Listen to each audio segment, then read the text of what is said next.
Bonjour à tous. Aujourd'hui, nous allons essayer de continuer notre correction de la première série. On était arrêté sur l'exercice 4. Aujourd'hui, nous allons commencer avec l'exercice 5 et ainsi de suite. Sans plus tarder, on va entamer notre premier exercice pour aujourd'hui. Exercice 5. Corriger l'algorithme suivant s'il le faut et donner son résultat. L'algorithme A. Var x, y, z. S entier, débit. X prend 10, y prend 15, z prend 20. On affecte m, parenthèse x plus y plus z sur 2, écrire m, écrire x plus y plus z sur 2. La question est que corriger l'algorithme s'il le faut et donner son résultat. Ici, nous constatons que S a été déclaré sans être utilisé. Et que M doit être déclaré étant de type réel. Allons-y à la fraction pour voir. Solution 5. S, c'est-à-dire corriger l'algorithme s'il le faut, c'est-à-dire s'il y a des erreurs. S, variable déclarée sans être utilisée. Ça, c'est une erreur. M doit être de type réel. Doit être déclaré de type réel. Affichage. Au niveau de l'affichage, nous avons écrire M, écrire X plus Y plus Z sur 2. En première vue, nous allons croire que nous aurons les mêmes résultats, mais tel n'est pas le cas, car il y a des parenthèses. Les parenthèses sont très importantes pour les calculs. Parce que nous avions vu dans le cours sur l'ordre de priorité des signes, et si vous doutez de l'ordre de priorité des signes, c'est conseillé d'utiliser des parenthèses. Vous voyez ici que les parenthèses englobent seulement x plus y plus z, et ici, les parenthèses englobent x plus y plus z sur 2. Nous n'aurons pas les mêmes résultats. Premier affichage, c'est-à-dire l'affichage de M, nous aurons 22,5 et notre deuxième affichage x plus y plus z sur 2, tout parenthèse, nous aurons 35. Voilà, au niveau de l'affichage, nous avons 22,5, c'est-à-dire écrire M, et écrire x plus y plus z sur 2, tout parenthèse, nous aurons 35. Exercice 6. Quel résultat produira-t-il le déroulement de l'algorithme suivant? Algorithme B. Var, val, double, triple, entier, débit. Val prend 1000.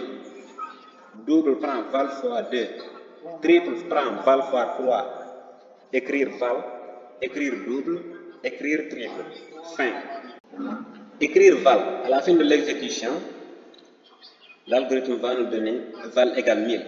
Écrire double à la fin de l'exécution de cet algorithme, double égale val fois 2, on aura 1000 fois 2 qui aura 2000. Écrire triple, triple étant val fois 3, val étant 1000, on aura 1000 fois 3 qui sera 3000. Et on nous demande à la question B de proposer une simplification de cet algorithme en produisant le même résultat. Solution 6. Question A. On nous demande que vaut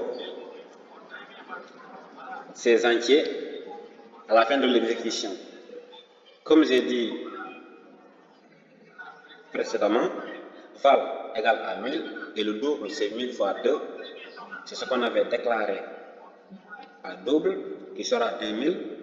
Le triple sera 3000, c'est-à-dire val fois 3. 1000 fois 3, ça donne 3000. Une simplification.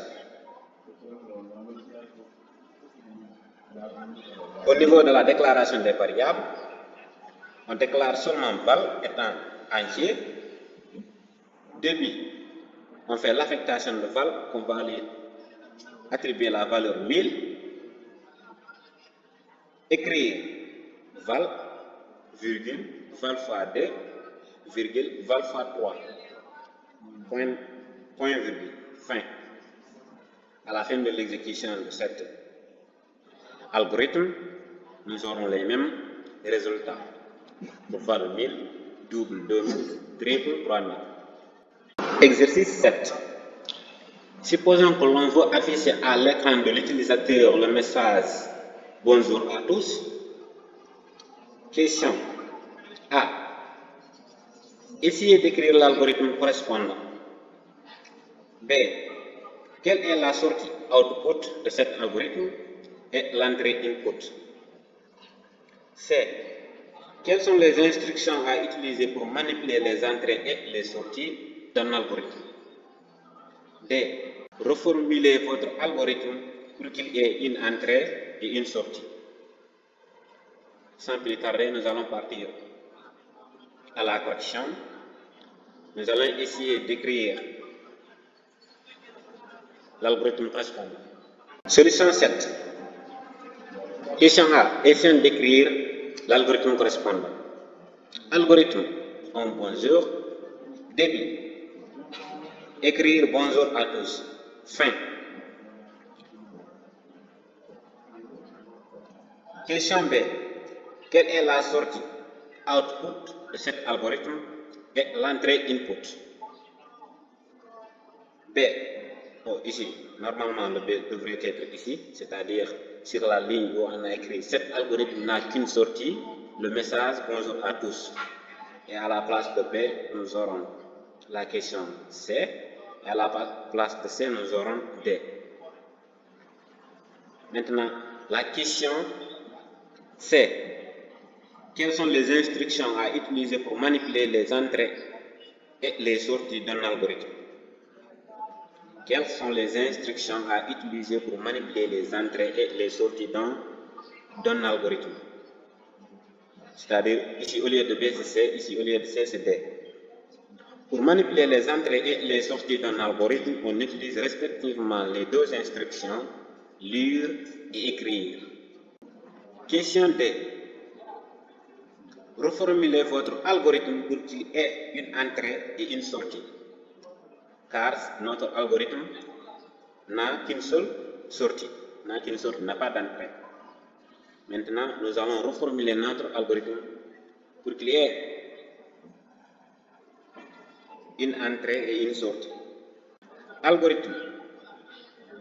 On rebonjour, on déclare les variables, var message comme étant une chaîne, début, écrire, veuillez saisir un message, lire message,